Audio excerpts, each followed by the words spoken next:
quick break. Just to let you guys know, the book is out. My book is out and I'm super excited. It's called Parents Are Greatest Teachers. It's on sale on Amazon, so you can now grab your copy. Do leave me a review on Amazon, comment, DM me if you have any questions, and let's keep on sharing our stories. And now, let's go back to our episode. Hello, everyone. This is your host, Alex Valgood, and this is Leap of Health.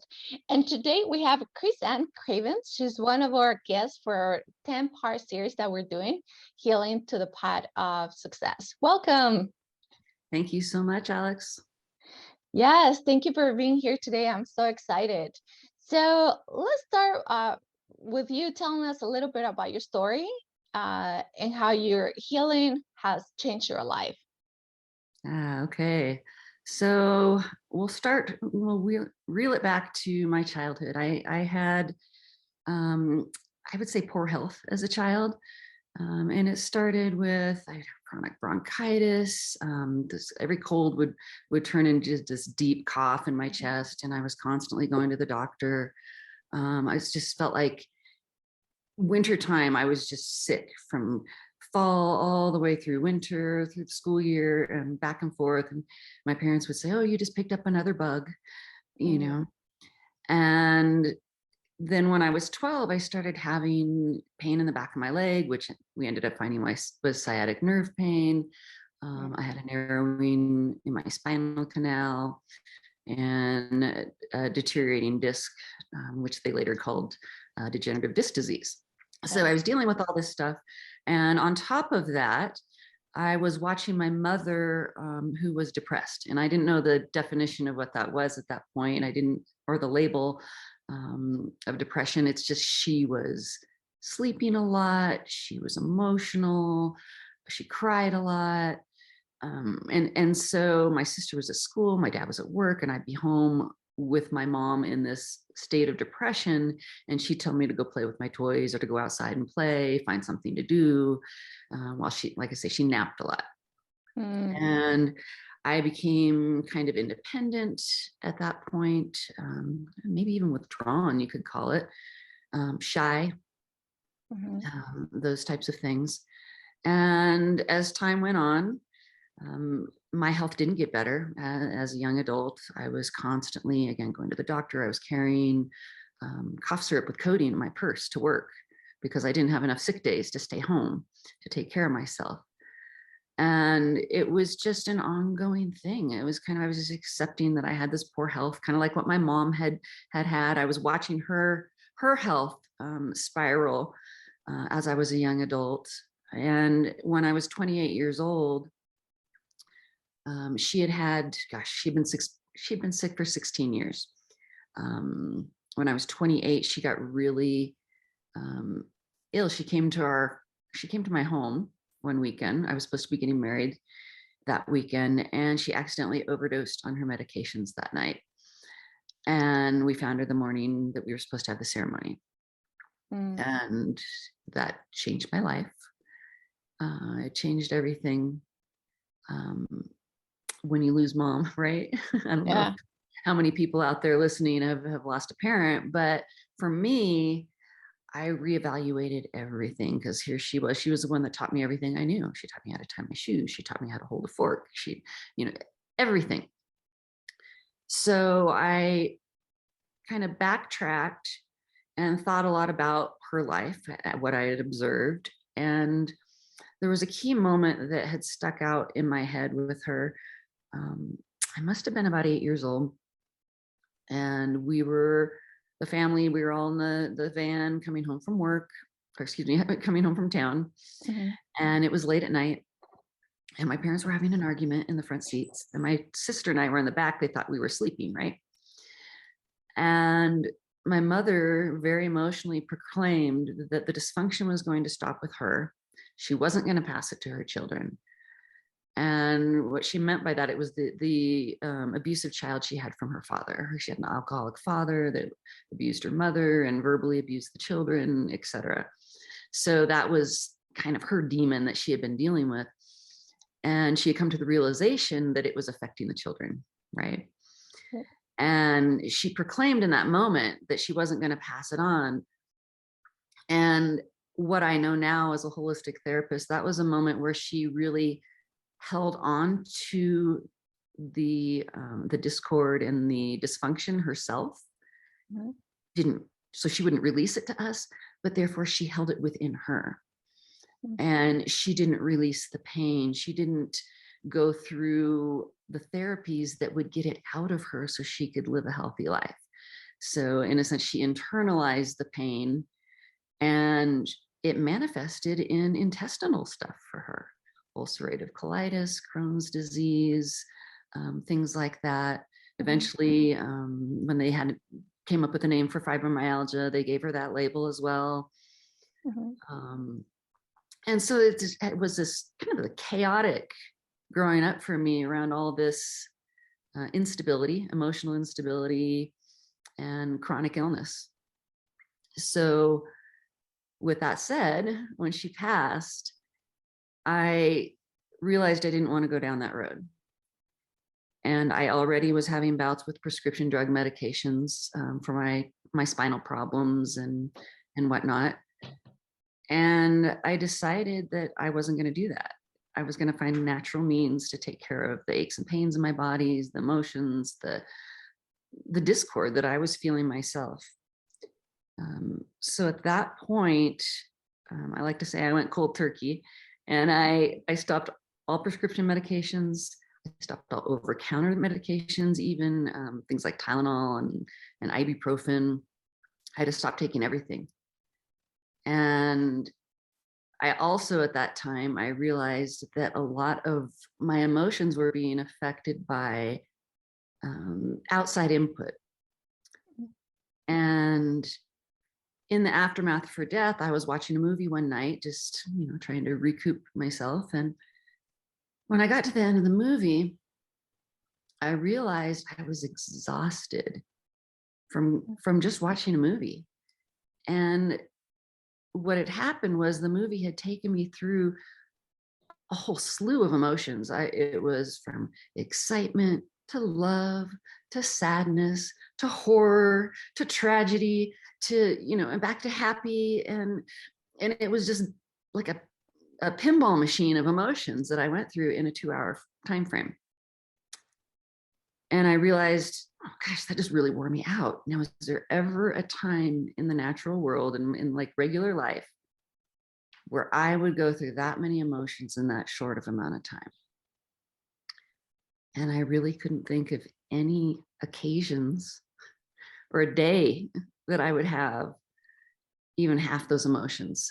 I might go through a spectrum of emotions in a day or in a 2-hour period, but nothing all over the map like that. And it started to make me realize that we as humans aren't really meant to have so much input.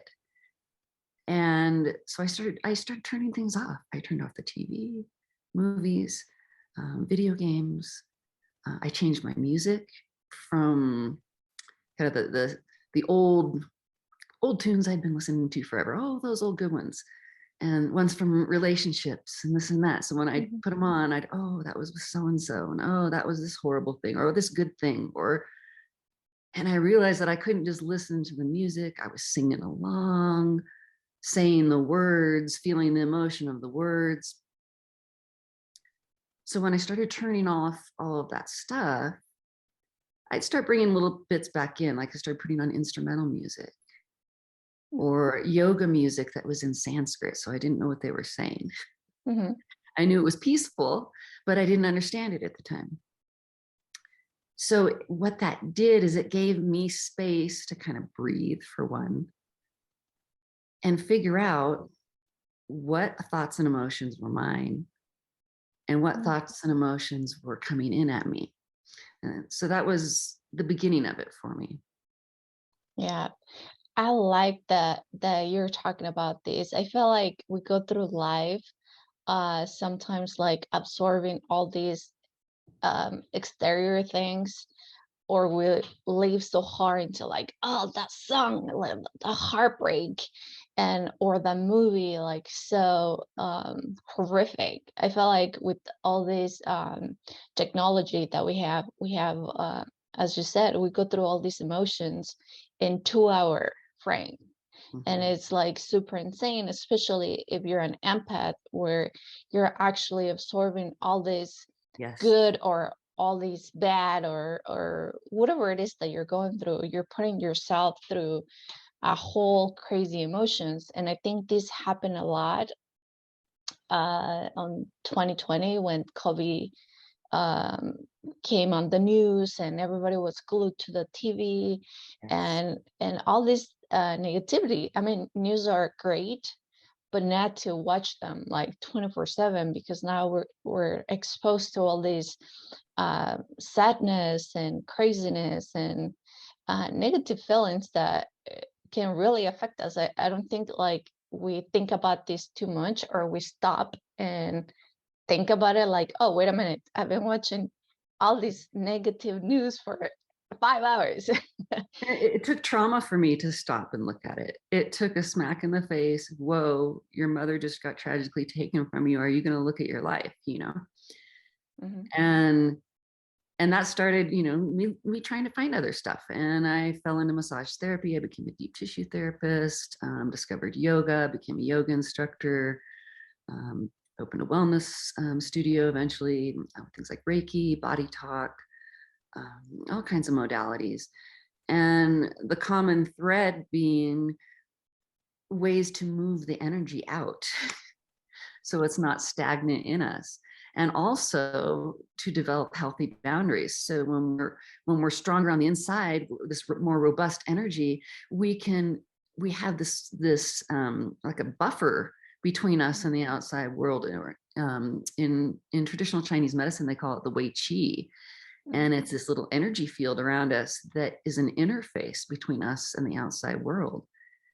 And just even understanding that a little bit, we can toughen up that Wei Qi and we can close it off. So we can really close down to the world and we're not letting people in or letting things in. That's one example. Mhm. Or we can just relax it completely and not have any boundaries and let everybody in and give too much to people and expect too much from people and things like that. And then at that point, their energy can just come in at us no matter what, because we're our guard is down, so to speak. Yeah, for So sure. finding out the boundary. hmm I know for you it took, and I'm sorry about, your loss, and it was so tragic. I mean, like a very important moment in your life when this happened. Um, I know for other people, they might still not have that awareness of not have gone through these traumatical things. What do you think it's important to do just for oneself and know kind of like not take on this exterior crazy energy that might be sometimes too negative, because I know there's good energy out there, and we all have felt it. There's this person that always lights a room, and that's good energy too. Yes. but Yes. but in those cases when it's like all this crazy energy around, what will you say to those people that have not gone through any traumatic thing, and they still go through life just you know Right. Right. I think, well, for one, I think the world we're living in has a level of trauma in itself. Um, so I think everyone is experiencing some level of trauma and some more than others. Mhm. So with that said, just the conditions that we're living in today can kind of poke at us and push our buttons and cause a stirring of emotions. And that's kind of what we're talking about here. So it's hard enough for us to get a handle on our own emotions, but then when we're picking up on others. So I think the important thing is to take some space for yourself to be able to define what that is. What are my feelings here, rather than everything around me. And I think a lot, that's where meditation can come in. Excuse me, we hear a lot about meditation these days and that word over and over and over again. But what does it really mean? What does it really mean? It's really quieting the mind. It's Mhm. stopping breathing. I mean, there's a lot of different forms, but one simple way is to stop and watch your breath. And a lot of times you're holding it, gripping it. Mm-hmm. And just even that, releasing the diaphragm a little bit, getting the breath going, and coming back to center. Because if we're not at center, we don't know where we are. We're all over the map. And if we can take that moment, that breath, and a nice little question to ask yourself in a moment when you're feeling, say, triggered by whatever it is, stop and say, okay, is this a challenge right now? Or is this really an actual threat where I'm in danger? Mm-hmm. And determine the difference. Most of the time, we aren't really in life-threatening danger. There are times when we are, and it's appropriate to take action immediately and react. But most of the time these days, we're in conversations, or maybe it's a discussion on social media, a heated discussion. And those are the times it's like, are we going to get tripped off center and go into a rage or an emotional fit or whatever, jump on your soapbox and scream from the mountaintop? Or do you stay centered and say, wait a minute, this is a challenge. I'm not going to die right this moment, but this is a challenge. Let's reframe this. And I'm going to now pull on all of my power, my inner energy. And then if it gets too much, you step away until you find where that boundary is for yourself, where you can manage it better. And that boundary will grow. And the more you take practice in coming back to center and also removing yourself when it's too much, eventually you start to build strength there. And you can handle more. You have more bandwidth to handle more stress, more things coming in at you, and not get knocked off center. And it's a process. Mm-hmm.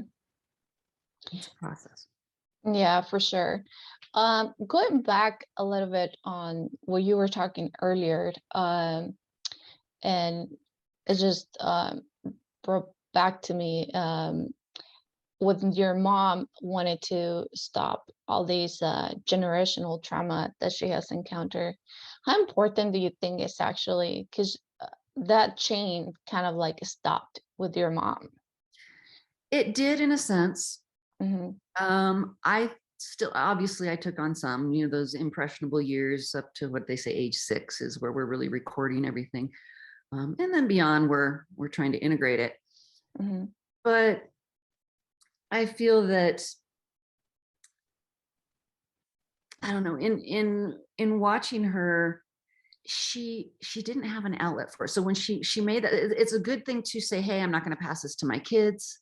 Mm-hmm. But the second part of that she didn't have the tools for is, okay, well, who are you going to pass it to? Because you can't hold on to it because it's going to make you sick. Mm-hmm. It's not good for you. It causes dis-ease in the body. I love breaking that word up, dis-ease. Mm-hmm. The dis-ease in your body, which causes disease. It's the same thing. In my training, we call it distortions in communication in the body. And when there's a distortion in communication, the body can't communicate with itself and it can't heal itself. Yeah. So to hold on and clutch onto these things like, I'm going to be a warrior and I'm just going to crush it and I'm not going to give it to anybody. Very noble, but we're human. Yeah. You don't have to hold it. There are so many tools available now, so many tools, which is a lot of what I teach. Mm-hmm. There's a lot of therapists that teach very, very, very tangible tools right now. I'd say in the last 10 years, a lot of things that we thought were just in theory when it came to therapy, especially on the energetic level, we're now measuring this stuff with science, the heart field and how we overlap and communicate, and vibration and how important it is. And like you say, good energy. And I'm going to use the opposite, bad or dark energy here. And so there's opposites. There's and what you would say is that the good energy is a higher vibration, right? A faster vibration. And what we call an uglier, low energy is, it's a low vibration. It's slow and sluggish. Mm-hmm. And even our organs, they measure a diseased organ vibrates at a different rate than a healthy organ. So when I started learning all this stuff, I was like, oh, it does all go back to vibration. And you have to really look at the science on that. What does that really mean? Each cell is vibrating. So if a cell is stagnant and sluggish, it can't do its job. Mm-hmm. It becomes diseased. Yeah. So letting go. I know you hear this all the time. Oh, you got to let it go. Let go. Let go. Oh, you got to let go. Yeah. People want to hold on. It can feel like it's a badge of honor. I earned it. I went through that. You can't tell me I didn't, but it's not letting go of the experience and the wisdom and the lessons. It's letting go of the trauma. Mm-hmm. And that can be hard to decipher for people. How do you separate that? What is trauma, and in comparison to if I forget about it, then Mm-hmm. I'm not honoring the situation or the people involved or whatever. But if you twist it just a little bit, isn't it honoring those involved a little bit more if you find a way to step away, learn from it, heal from it, and not let it take you down? Yeah. Because if we start letting these little things pick at us, eventually over time, all the little things add up. Mm-hmm. And then that's where health gets confusing. How do I figure, oh, I've got this, I've got that, I got this, I got that. And it all Yeah. goes back to clarity. Yeah. We start not knowing what it is. We're not know because for sure we get the physical pains, physical situation like a broken arm or something like that.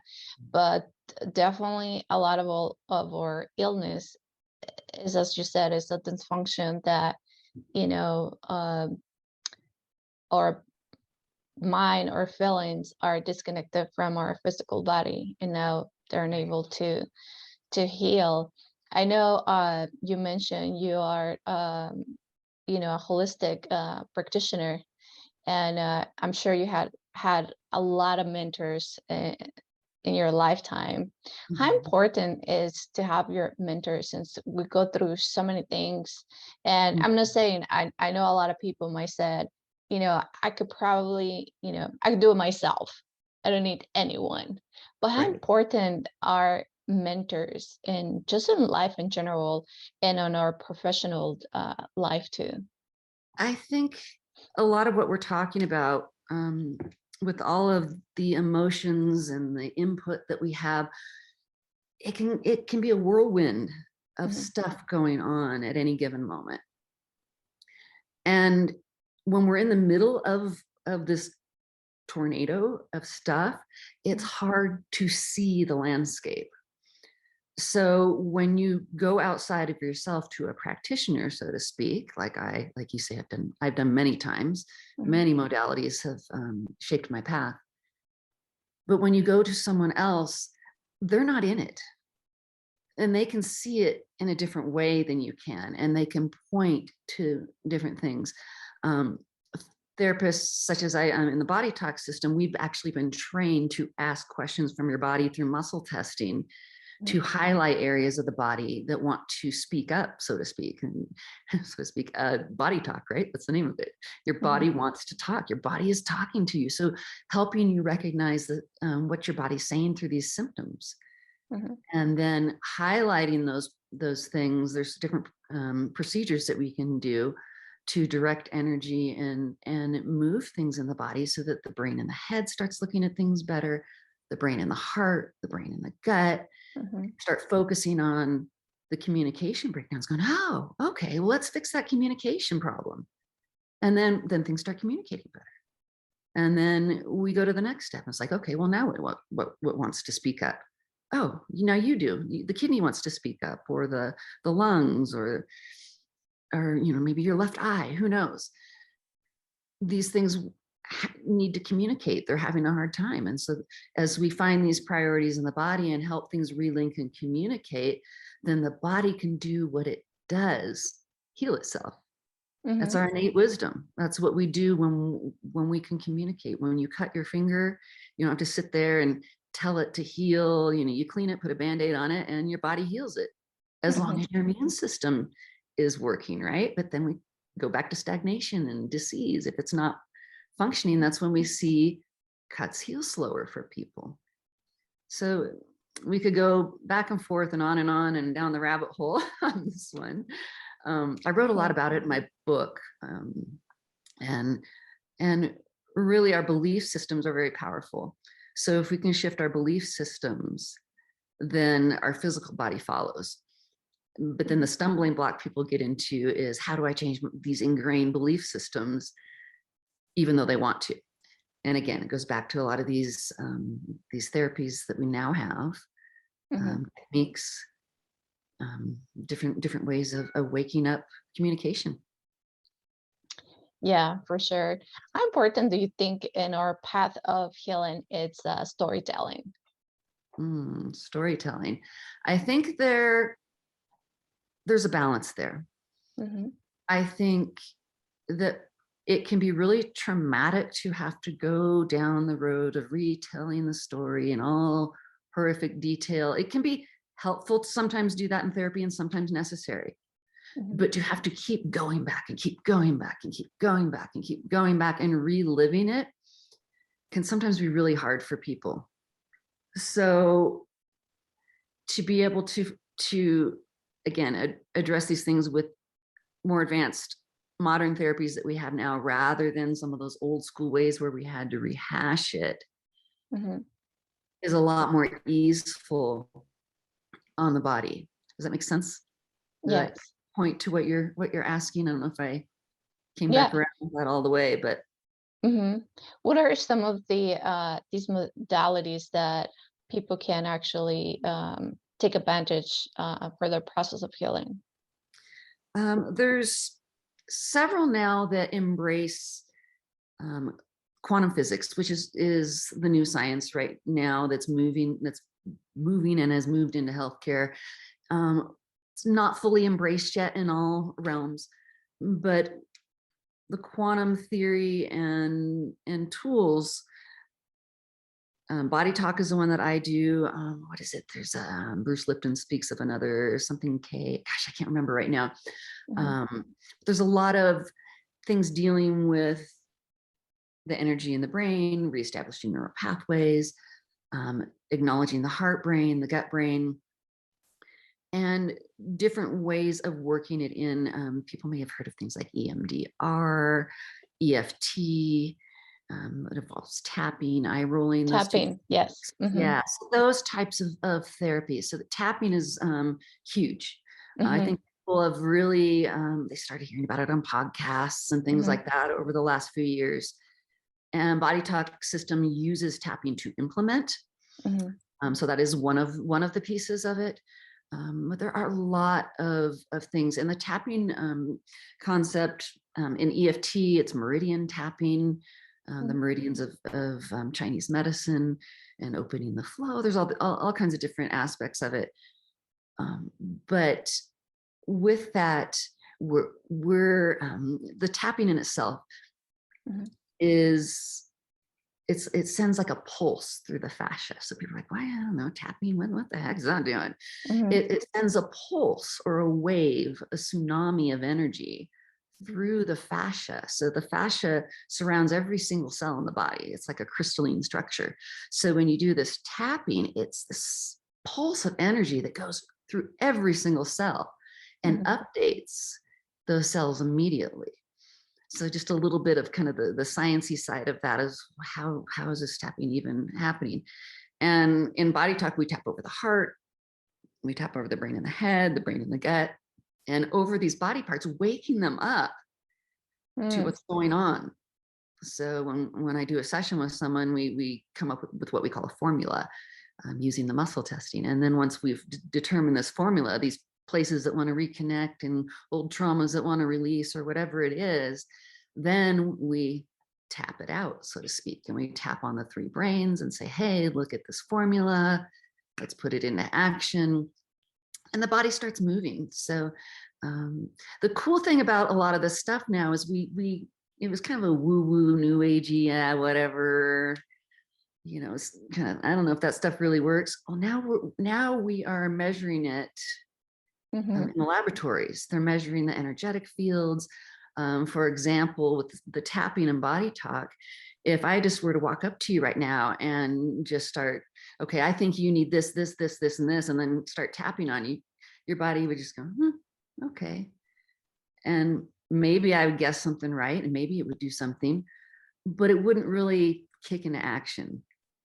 If I were to ask your body and then do a tapping sequence of some kind, they find that the brain starts going.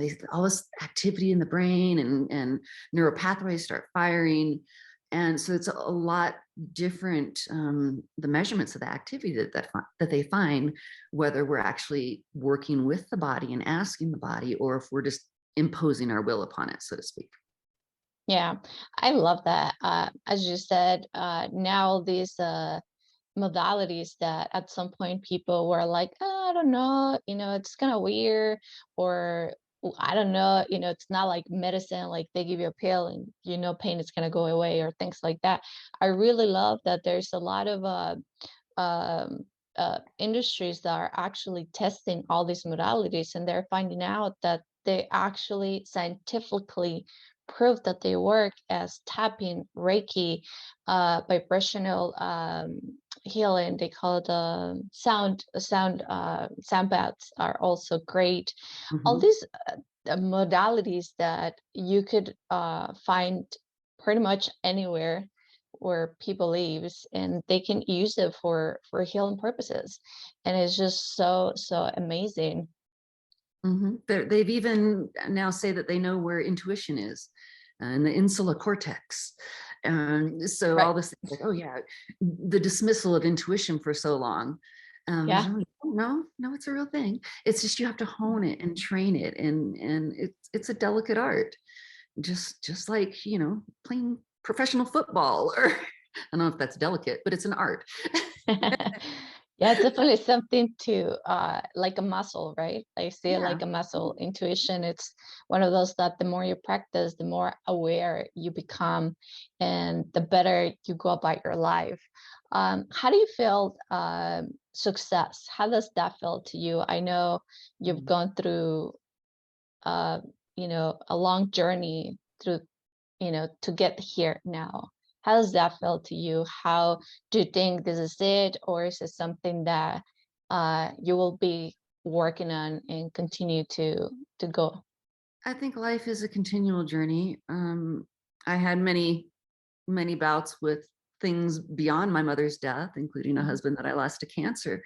Mhm. Um, and success, I think that definition has changed for me over the years. And I think for me right now, success is feeling good in my body, Mhm. not having to rely on outside drugs and things, that I can actually take charge of my health. I think that's success for me, because when it comes down to it, I'm all I have. I'm Mhm. all I have.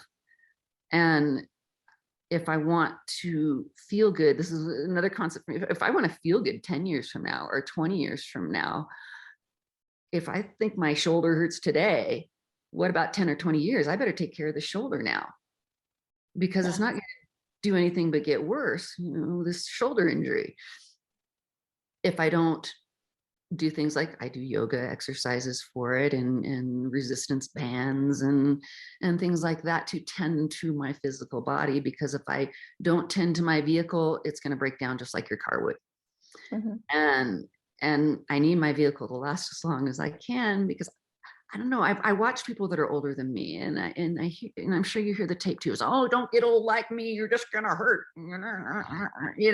All those things that the elders have told us. And I really, I don't want to just let it go in one ear and out the other, and then regret it later. Oh man, this hurts.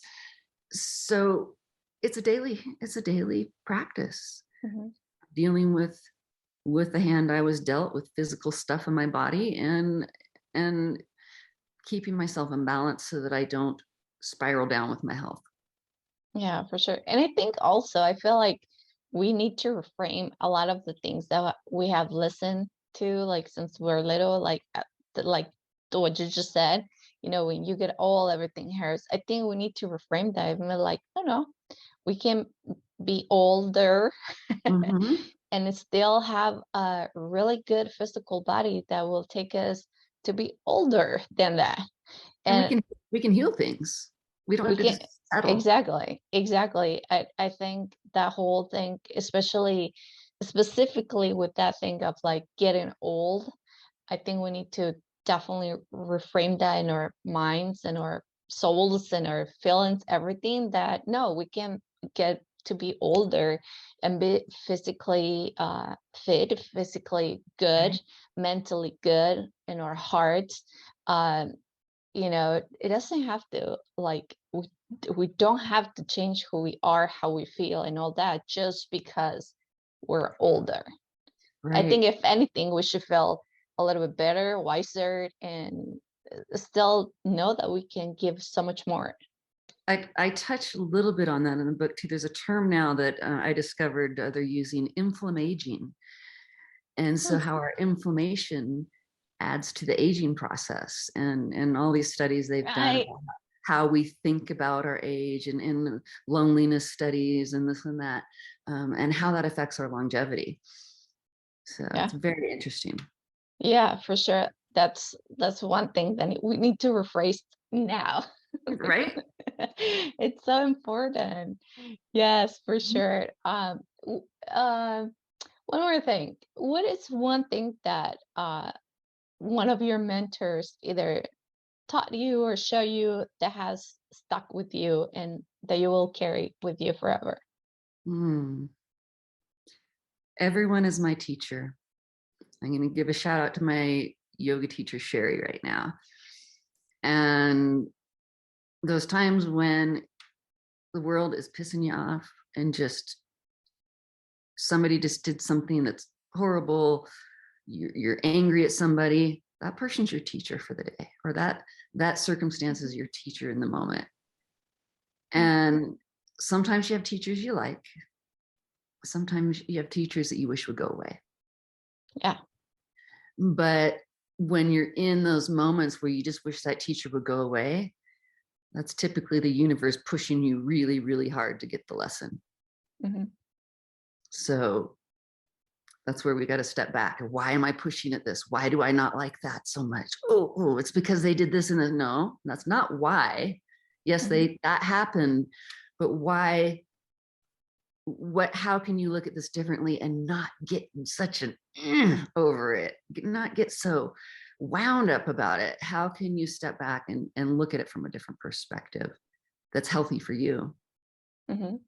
I love that. I think reminding ourselves that our teachers and mentors come in different shapes and sizes, and that sometimes we probably know them, sometimes we have no idea who they are, but they're definitely uh, pushing us to learn something. So that's, I think, that it's awesome. And thank you for being here today. I think all this has been amazing. Is there something else that you would like to tell us? Oh, I would love to offer your listeners a free digital download of my book if they go to myantidote.life. Mhm. Again, myantidote.life, and they can get a free digital download there. That's awesome. I will put that on the show notes too. And if anyone would like to get in contact with you, how can they find you? Same place, Okay. myantidote.life, and they can sign up for a clarity call there, and we can discuss things. That is awesome. So as I said, I will put all that in the show notes so you guys can get in contact with her. And if you need to find anything about my show, you can find me at alexbalkit.com. You can find me on Facebook, Instagram, YouTube, and as you guys all know, my book it's out. So if you need to buy it, you can go ahead and grab a copy on Amazon. The name of the book is Parents Are Greatest Teachers. Thank you, everyone. Thank you for being here today, and have a blessed day. Thanks.